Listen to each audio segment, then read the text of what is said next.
Good morning, good afternoon, good evening, wherever you're watching us from. This is the Kenyan Creative. Welcome to another episode of showing you how to optimize your social media accounts through design and management. Now, in today's video, we're going to be learning how to keep yourself safe online because I've realized that this is a growing need amongst most social media users. I'm sure by now you already come across cases of people being hacked online, their social media accounts being compromised. And so it is important to keep your account safe so that you do not lose control over them. Now, this week I had a personal encounter in that somebody actually shared to me a very fishy email. I'm going to show it to you. So this is the email here. I've already copied it to Google Keep because I can't really show you on my email. So this is what the person said, that while getting to gather information with regards to you, I discovered that you are a huge fan of these web pages. Of course, I'm not saying it. You will prefer to stop by these kind of websites and look at kinky clips. All right. Then he went on to say that he has already created a webcam shooting videos of me doing this, and then he said that we can fix this if you transfer $1,300 using Bitcoin equivalent at the moment of exchange. And then he said, if you do this, we'll disregard each other. Now this is of course what we call spamming. All right, and sometimes you can receive such emails, and if you don't really know that it is actually spamming, you might end up becoming a victim. All right, but anyway, I think this sends a warning to us that it is true that people could be illegally recording you through your webcam, because you see here he has actually said that he has created a webcam shooting videos of me. All right, I personally do take my very my privacy very seriously. I think some few years ago I saw Mark Zuckerberg actually had hidden his the webcam of his laptop, so which goes on to show that it is important for you to take your privacy very seriously. I think phones are seriously spying on us, listening to our information, and to a certain extent people have actually been recorded illegally. I actually saw some very interesting news. Let's go to Google and search for digital condom.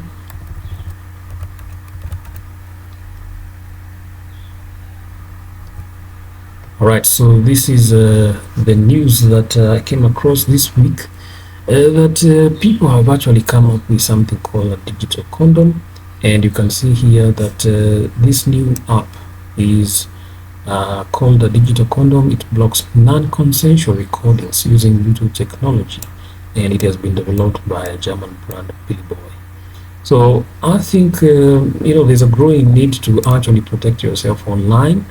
So this digital condom, what it does is that it prevents people from using your microphone or your camera without your consent, because sometimes when you're intimate, you're too high, you're in the mood, you're too excited, and you might not pay attention to other things like people recording you. So people have actually been scammed using this means. You get recorded, and then they come and tell you, oh, I have your video, you need to send this money if you don't want me to post it online. So it's a growing need. It's a growing need that we need to keep ourselves safe online. So the advice here is that please don't trust your phone too much. Don't record intimate things about yourself on your phone. All right, whether you're a couple or you are boyfriend or girlfriend, you're having fun, don't record. Okay, don't trust your phones too much, because if that information leaks, things are gonna be bad. Anyway, let's go to our main intention of the day, which is to keep ourselves online. So we have a few tips. These tips are actually 20 in number. They're even above 20, they're 25. All right, and we're not going to go through all of them. We're just going to go through the first 10 and then we'll be done with today's video. So tip number one here is that you need to use strong passwords, and you can see they are saying that you need to create complex passwords with a mix of letters, numbers, and symbols. Right? So if, for example, I wanted to create such a password, a symbol, for example, like could be hashtag, could be the $sign, %sign, that's an example of a symbol, exclamation mark, right? Then letters, you can use like K, you can use U, you can use I, those are letters. Numbers, you can use 9, 6, and 2. Alright, and then maybe you can sign off with another symbol. But what's important to notice that they're saying here, you should need to avoid using easily guessable information like your birthdays or names, right? So for example, in this case, because I'm called Kenyan, I am most likely maybe to use the word Kenyan and then pull off maybe a 2. And you can see actually somebody might actually guess this password, all right? Now others are even worse, they don't use anything else, they just write Kenyan. And you know, maybe they write a 0 somewhere, which is something that somebody can actually guess. That's very wrong. You know, you should need to avoid using guessable information like your name or birthdays. And then you need to use a password manager to generate and store strong passwords, right? So use a password manager. So in this case, for example, let me show you. When I go to the settings, and you can see here I've already searched for password. You can see here I already have a Google password manager, and this is where I actually store some of my passwords. But a caution that if you actually do that, if you store your passwords on Google, make sure you're the person who have the only access to that browser, right? Because if you're sharing your browser with someone else, that means somebody can actually access your details, which is quite you know, something that can cause chaos, right? So if you're using that browser alone, it's okay, you can save it on Google, but better off we have Google password. We have password. Let's search for password manager.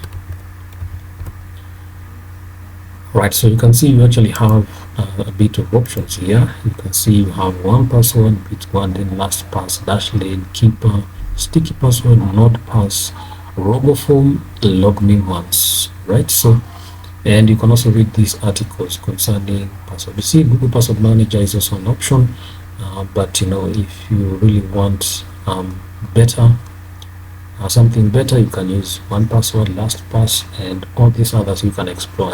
I've actually not explored these password managers, but that is something we can cover in another video. All right, so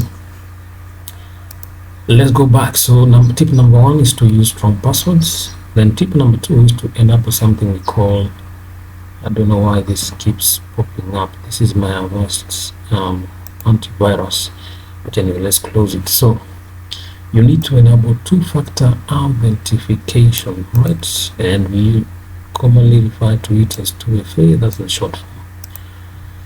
So what is two-factor authentication? This adds an extra layer of security by sending a code to your phone, right? So for example, let's come to LinkedIn, and you can see here it's telling me this is my LinkedIn. I've gone to settings and then security, and then I'm going to click on two-step verification, and then it's going to tell me here that I need to set it up,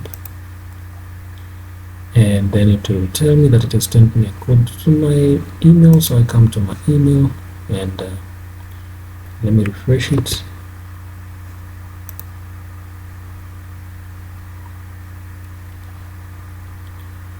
Alright, so this is my email.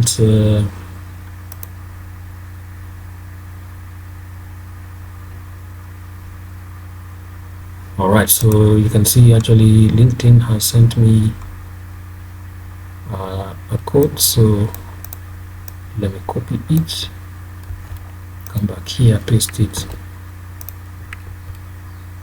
and click on submit. Alright, so I think maybe it's send the second code, so I'm gonna use the second. This is they actually attempted to do it, so let's copy this one and come back here and paste it like that. Click submit. Then it's going to tell me I'm going to choose my favorite method. In this case, I'm going to choose, I prefer using an authenticator app. You can download it on Google or App Store. no, actually on Google Play Store, because this is a Google product, so it's not available on App Store. So you see, you're telling me that I need to actually use an 𝗦𝗕𝗏𝗘 app. So let me take my phone and good. So my phone, I now have access to my phone. So I'm gonna come to the Google 𝗦𝗕𝗏𝗘 app. Alright, so I already clicked on it, and then I'm gonna go and sign in to the email address that is connected to this account. Alright, so here what I'm going to do, I'm going to click on continue, and then it tells me enter your LinkedIn password to make this change. Of course I've already saved it, so I click on submit, and then now it tells me I need to scan this, alright, on my phone. Alright, so it's telling me here install Microsoft Authenticator app or any other authenticator app of your choice. In this case I'm using Google. Then it says add your account to the authenticator app to the new account flow, scan the QR code. Alright, so I'm going to scan this one, enter the QR code, and scan this one. Alright, so I've already scanned it, so now it is available. Click on continue, and then I'm gonna input the code and click on verify, and as you can see, so it's loading a bit, but good. Now we have already set up our two-step verification on our LinkedIn account. You can also do this for other accounts like YouTube, Instagram, Facebook, X, TikTok, and other accounts that you have, right? So I'm going to close that one. Now let's go to the third. Is that you need to be careful when using public Wi-Fi, because people can actually access information. And they're actually saying here, if you must use public Wi-Fi, consider using a VPN to encrypt your data. Right, so I'm going to come to Google and search for VPN,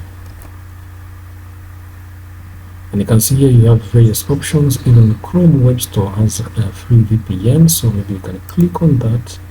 You can also use 𝗙𝗶𝗁𝗏𝗏, Proton, and you can explore. Even NordVPN is a good VPN. Of course, some of these VPNs are actually paid for, so before you actually sign in, make sure that you have read the terms and conditions, and if you want to pay for it, it's okay. All right, so Google has a free VPN, which is what we have clicked, and we are going to explore whether we can actually download it and use it.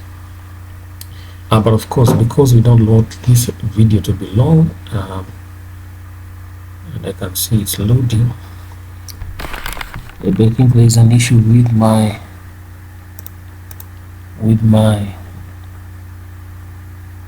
alright, internet access, but anyway, you get the gist of the story. So you can actually go to Google Chrome Web Store, and as you can see, it's telling me this is a free VPN for Chrome. This is VPN proxy VPN. Right, so you can actually add it to Chrome, and it will appear somewhere like here, and you can actually be used. You can see some of the reviews is that John Walter is actually saying it's okay at best, but it's free, so 4 out of 5. I love this VPN.